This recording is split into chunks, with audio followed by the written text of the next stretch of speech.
మార్గశిర లక్ష్మీవార వ్రత పూజ చేసే విధానం దీపావళి లక్ష్మీ పూజ, వరలక్ష్మి పూజలాగే ఉంటుంది. అయితే అమ్మవారికి సమర్పించే నైవేద్యం వైవిధ్యమైనది.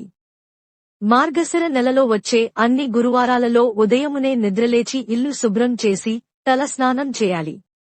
పూజ ముగిసే వరకు తలకు నూనె రాసుకోవడం, దువ్వుకోవడం చేయకూడదు. చక్కగా అలంకరించబడిన లక్ష్మీ అమ్మవారి చిత్రపటమును లేదా చిన్న విగ్రహంను పూజకు సిద్ధం చేసుకోవాలి. ఆదో పూజ్యో గణాధిపః అని మొదట గణపతికి ప్రథమ పూజ చేయాలి.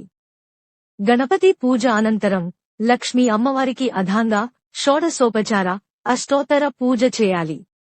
నెల రోజులు ప్రతి గురువారం ప్రత్యేక నైవేద్యం సమర్పించాలి.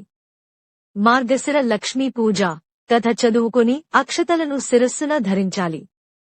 లక్ష్మీ పూజ మార్గశిర నెలలో అన్ని గురువారాలు చేస్తారు. కేవలం 4 గురువారాలు మాత్రమే మార్గశిర మాసంలో ఉంటాయి కాని ఈ లక్ష్మీ పూజ పుష్య మాసంలో వచ్చే మొదటి గురువారం నాడు కూడా చేయాలి.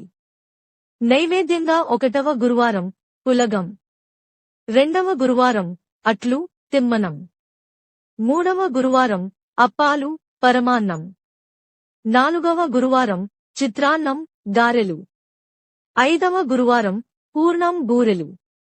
ఇలాంటి పండుగల పూజా విధానం తెలుసుకోవడానికి మా ఛానల్ సబ్స్క్రైబ్ చేయండి.